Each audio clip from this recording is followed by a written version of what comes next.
اسلام آباد کے احتساب عدالت نے 190 ملین پاؤنڈ اسکینڈل کیس میں پراپرٹی ٹائکون ملک ریاض اور ان کے صاحبزادے علی ریاض کے منجمد اثاثوں کی بحالی کی درخواستوں پر سماعت 16 اپریل تک ملتوی کر دی ہے۔ ملک ریاض اور علی ریاض کے وکیل فاروق ایچ نائک احتساب عدالت کے روبرو پیش ہوئے۔ قومی احتساب بیورو یعنی نیب کی جانب سے عدالت میں جواب جمع کروا دیا گیا۔ نیب پروسیکیوٹر نے عدالت کو بتایا کہ ہیڈ کوارٹر سے مجھے صرف جواب جمع کروانے کی ہدایت تھی، میں اس کیس میں دلائل نہیں دے سکتا اور اس کیس میں دوسری ٹیم نے دلائل دینے ہیں، میرا اختیار نہیں ہے۔ عدالت نے ریمارکس دیے کہ جس نے دلائل دینے تھے ان کو آج عدالت میں پیش ہونا چاہیے تھا۔ احتساب عدالت کے جج نے کہا کہ 16 اپریل کو دلائل ہوں گے اور فیصلہ بھی اسی دن ہوگا، جس کے بعد عدالت نے کیس کی سماعت 16 اپریل تک ملتوی کر دی۔ واضح رہے کہ 19 مارچ کو 190 ملین پاؤنڈز کے القادر ٹرسٹ ریفرنس میں اسلام آباد کی احتساب عدالت نے ملک ریاض اور ان کے صاحبزادے علی ریاض کے منجمد اثاثوں کی بحالی کے معاملے پر نیب سے رپورٹ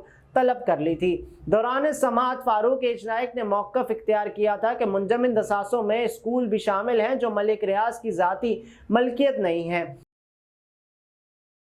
جج نے نیب پروسیکیوٹر سے استفسار کیا تھا کہ اس معاملے میں آپ کیا کہیں گے۔ جواب میں نیب پروسیکیوٹر نے کہا تھا کہ جو ٹیم 190 ملین پاؤنڈ اسکینڈل کی پیروی کر رہی ہے وہ آئندہ سماعت پر رپورٹ پیش کرے گی۔ واضح رہے کہ 1 دسمبر 2023 کو نیب کی جانب سے ریفرنس دائر کیا گیا تھا کہ جس کے بعد 4 دسمبر کو احتساب عدالت اسلام آباد نے 190 ملین پاؤنڈز کا القادر ٹرسٹ ریفرنس سماعت کے لیے مقرر کرتے ہوئے پراپرٹی ٹائکون ملک ریاض، وزیر اعظم کے سابق معاون خصوصی مرزا شہزاد اکبر، زلفی بخاری اور دیگر 3 افراد کے ناقابل ضمانت وارنٹ گرفتاری جاری کر دیے تھے۔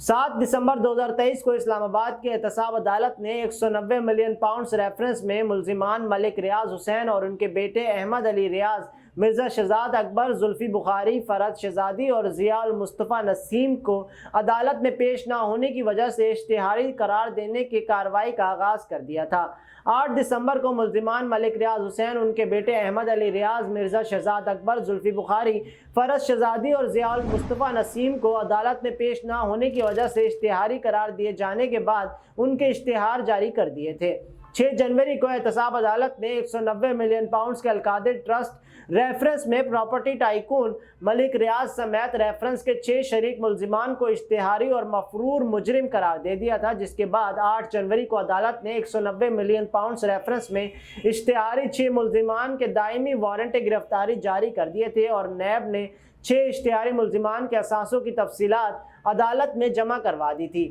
عدالت نے ملزمان کے ملکیتی اثاثے منجمد کرنے کا بھی حکم دے دیا تھا۔ 20 جنوری کو القادر ٹرسٹ ریفرنس میں اسلام آباد کی احتساب عدالت کے حکم نامے کے تحت ملک ریاض اور ان کے صاحبزادے کی تمام جائیدادیں، گاڑیاں اور بینک اکاؤنٹس منجمد کر دیے گئے تھے۔ حکم نامے میں درج تمام جائیدادیں، گاڑیوں اور بینک اکاؤنٹس منجمد کر دیے گئے تھے، جبکہ ملک ریاض کے منجمد گاڑیوں میں لینڈ کروزر BMW شامل ہیں۔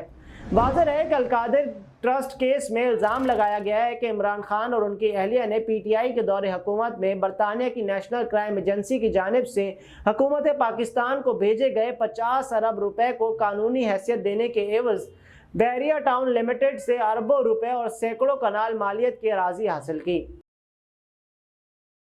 یہ کیس القادر یونیورسٹی کے لیے زمین کے مبینہ طور پر غیر قانونی حصول اور تعمیر سے متعلق ہے، جس میں ملک ریاض اور ان کی فیملی کے خلاف منی لانڈرنگ کے کیس میں برطانیہ کی نیشنل کرائم ایجنسی کے ذریعے 140 ملین پاؤنڈ کی وصولی میں غیر قانونی فائدہ حاصل کیا گیا۔ عمران خان پر یہ بھی الزام ہے کہ انہوں نے اس حوالے سے طے پانے والے معاہدے سے متعلق حقائق چھپا کر کابینہ کو گمراہ کیا۔ رقم کو قومی خزانے میں جمع کیا جانا تھا، لیکن اسے بحریہ ٹاؤن کراچی کے 450 ارب روپے کے واجبات کی وصولی میں ایڈجسٹ کیا گیا۔